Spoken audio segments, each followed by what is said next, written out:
नमस्ते मित्रों, आपण chapter number 3 बघतोय ज्यामध्ये पॉईंट नंबर 13 बघणार आहोत। सिनारिओज मॅनेज कसे करायचे ते आपण बघणार आहोत। त्यासाठी आपल्याला स्क्रीनवर एक छोटासा डेटा मी इनपुट केलाय, तो आपण यूज करूयात आणि वेगवेगळ्या सिनारिओजनुसार स्क्रीनवर डिस्प्ले कसा यायला हवा ते देखील आपण या ठिकाणी बघणार आहोत। सिनारिओ मॅनेजर्स समजून घेण्यापूर्वी आपण सिनारिओज कसे काम करतात त्यासाठी आपण व्हॉट इफ ॲनालिसिस आपण गोल सीक थोडंसं बघून घेण्याचा प्रयत्न करूया, जे आपल्याला यूजफुल होईल आणि आपला पुढचा फॉर्म्युला आपल्याला अतिशय सोप्या पद्धतीने समजून घेता येईल।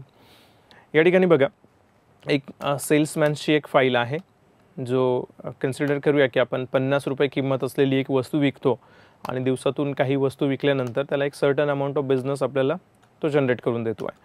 आणि हा बिझनेस जनरेट केल्यानंतर आपल्याला या ठिकाणी बघायचं आहे की जर तर कंडिशन्समध्ये वस्तू जर इतक्या विकल्या गेल्या असत्या तर किती रुपये झाले असते, किंवा प्राइस जर वाढवली असती तर किती रुपये झाले असते। तर हे करण्यासाठी आपण what if analysis he concept थोडीशी समजून घेऊयात। या ठिकाणी कॉलम नंबर ए मध्ये वस्तूची किंमत आणि त्यांनी विकलेल्या वस्तूंची संख्या बी नंबरच्या कॉलममध्ये मी डिस्प्ले केली आहे आणि कॉलम नंबरच्या सी मध्ये कॉलममध्ये त्यांनी किती रेव्हेन्यू जनरेट केला आहे ते डिस्प्ले केलं आहे। या ठिकाणी फॉर्म्युला मी टाकला आहे सिंपल, अतिशय सिंपल, की बिझनेस किती जनरेट झाला यासाठी वस्तूची किंमत गुणिले त्यांनी वस्तू विकलेले नग, यासाठी मी A2 × B2 इनपुट करतो आहे आणि संख्या त्या ठिकाणी मला आली आहे 1000 रुपये।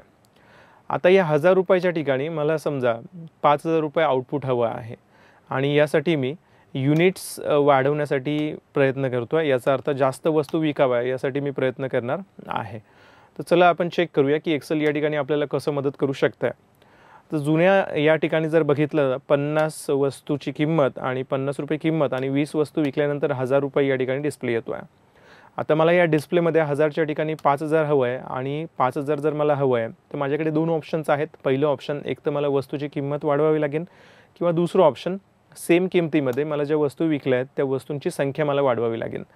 तर यासाठी मी डेटा टॅबमध्ये येतो आहे आणि डेटा टॅबमध्ये व्हॉट इफ ॲनालिसिस नावाचं ऑप्शन आहे ज्यामध्ये गोल सीक समजून घेतो आहे। गोल सीकवर मी क्लिक करतो आहे आणि सिस्टम मला विचारते सेट सेल म्हणजे उत्तर आपल्याला कुठे हवं आहे। म्हणजे बाय डिफॉल्ट आपला जिथे आउटपुट हवं आहे त्या ठिकाणी C2, इथे C2 दिसतं आहे आणि या ठिकाणी कर्सर तुमचा ब्लिंक करतो आहे। टू व्हॅल्यू C2 मध्ये आउटपुट मला हवं आहे 5000, तर या ठिकाणी मी संख्या टाकतो आहे 5000 आणि बाय चेंजिंग सेल तर माझ्याकडे दोन ऑप्शन्स आहे, एक तर मी A2 चेंज करू शकतो आहे किंवा B2 चेंज करू शकतो आहे। आपण ठरवल्याप्रमाणे B2 चेंज करणार आहोत। इथे मी B2 सिलेक्ट करतो आहे आणि ओके करतो आहे आणि या ठिकाणी स्क्रीनवर बघा चेंजेस काय होतील। B2 आणि C2 या दोन कॉलम्समध्ये, या दोन सेल्समध्ये किंवा दोन रेंजमध्ये तुम्हाला डेटा डिफरंट या ठिकाणी दिसेल। तर इथे मी चेंजेसवर ओकेवर क्लिक करतो आहे आणि तो सांगतो आहे की जर 5000 आपल्याला आउटपुट हवं असेल तर 50 रुपये किंमत असलेल्या 100 वस्तू विकाव्या लागतील, जेणेकरून आपल्याला 5000 रुपये उत्तर या ठिकाणी येऊ शकतं आहे। आता सेम प्रोसेस याला मी कंट्रोल Z करतो आहे आणि मी ठरवतो आहे की उत्तर मला 5000 हवं आहे, पण मी किमती चेंज करण्याचा प्लॅन करतो आहे, पण वस्तू मी 20च विकणार। तर मला अशी कुठली किंमत ठरवावी लागेल की जेणेकरून माझं या ठिकाणी उत्तर 1000च्या ठिकाणी 5000 होईल।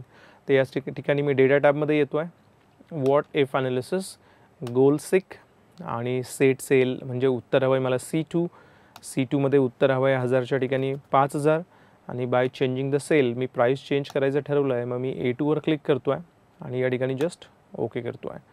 तो सांगतो आहे की जर 20 वस्तू विकून 5000 बिझनेस करायचा असेल तर मला 250 रुपये वस्तूची किंमत ठेवावी लागेल। तर अशा पद्धतीने आपण गोल सीक यूज करू शकतो आहे। आता या गोल सीकमध्ये आपण सिनारिओ मॅनेजर्स आपण ठरवूयात आणि सिनारिओ मॅनेजर्स आपण यूज कसं करू शकतो ते आपण या ठिकाणी बघूयात। तर या ठिकाणी 3 सिनारिओज मी क्रिएट करतो आहे, ॲव्हरेज, बेस्ट आणि एक्सलंट।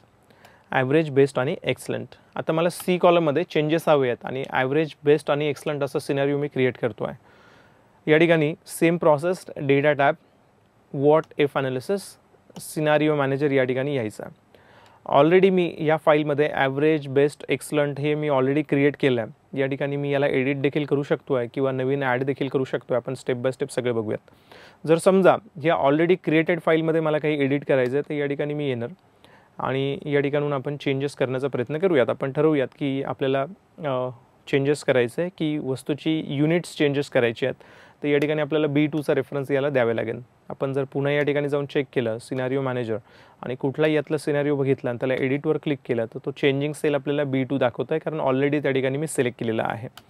आता हे सगळे सिनारिओज आपण डिलीट करूयात. सिलेक्ट करतो आहे, डिलीट, सिलेक्ट, डिलीट, डिलीट. जुने सिनारिओज माझे डिलीट झालेले आहेत.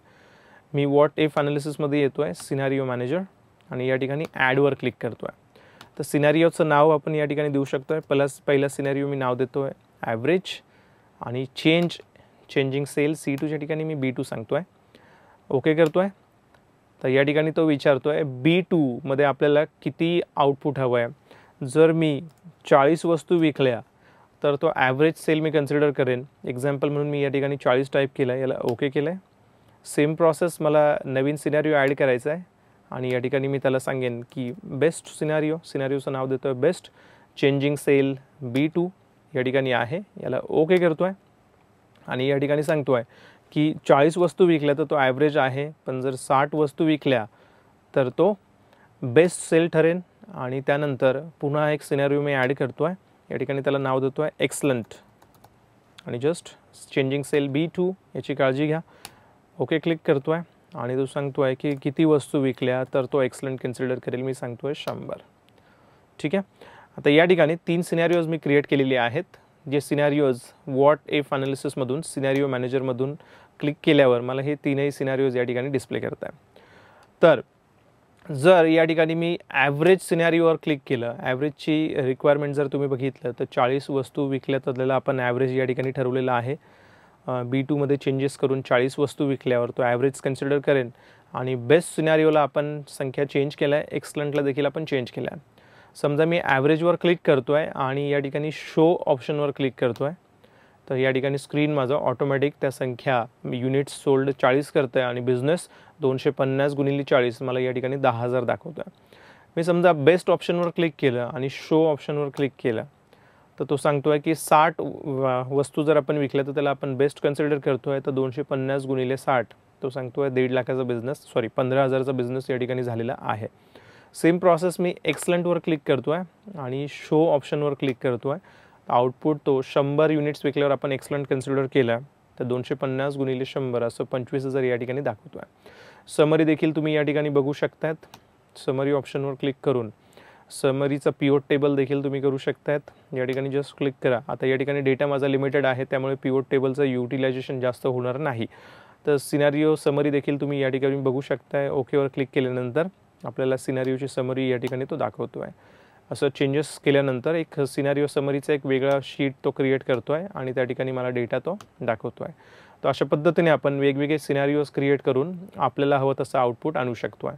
या ठिकाणी मला अजून सिनारिओज जर ॲड करायचे असतील तर same process me what if analysis, scenario manager आणि ॲड करून मी दुसरे सिनारिओज ॲड करू शकतो आहे. या सिनारिओजमध्ये एडिट करायचं आहे. फॉर एक्झाम्पल एक्सलंटला मला एडिट करायचं आहे. यावर मी क्लिक करतो आहे आणि यावर ओके करतो आहे.